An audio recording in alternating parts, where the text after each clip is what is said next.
The research that I've done with young widows, I have asked, what do you wish people understood about the experience of young widowhood?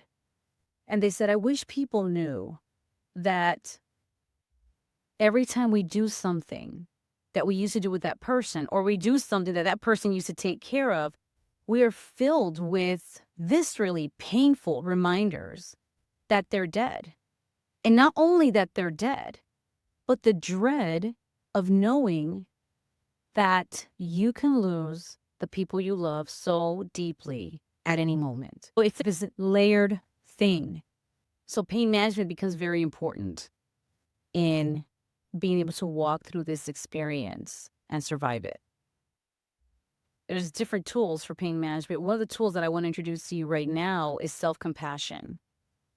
This is the work of Dr. Kristen Neff. She's at UT Austin, and she's done incredible work around this concept of self-compassion. And the way that she describes self-compassion has three components. And one is that when you're in pain, that you acknowledge it gently as if you were a friend, how you would treat a friend that you love without judgment. Many times when we're hurting, because we're so overwhelmed by the pain, we're like, I don't want to hurt like this anymore. Why do I still feel this way? All of those judgmental and critical thoughts are not helpful. If you saw a friend hurting like you were hurting, you would speak to them gently. You would give them kindness and love. And that is what you need from you as well when you suffer. The second component of self-compassion is acknowledging without avoiding or becoming fused with the pain.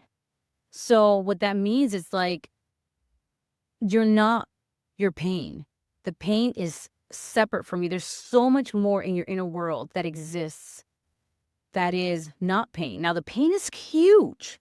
It's tremendously big. I have a tremendous amount of respect for the amount of suffering and pain that there is inside of each one of us when we have lost someone.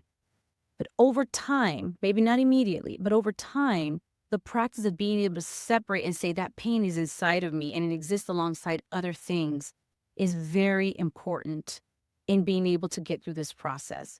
Because when you begin to avoid the pain or you become one with the pain, I am the pain, both of those things really create a lot of negative outcomes. The third thing is that it's important to understand that we're not isolated in our suffering.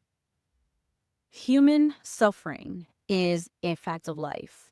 And if you were in a room right now with a lot of other people, you would probably be surprised to know how much tragedy and suffering each one of these people have experienced. There's many people who suffer from many different reasons. And so when we feel isolated from everyone else and we feel that our suffering is unique and it's out of the norm of being human, it is very hard to move through the pain. Your pain is absolutely valuable. It's absolutely there because it should be, because you lost something huge. And there's suffering that exists in the world that we're not alone in experiencing suffering. These three things together are important for pain management, and they're one of the tools, but I think one of the most important tools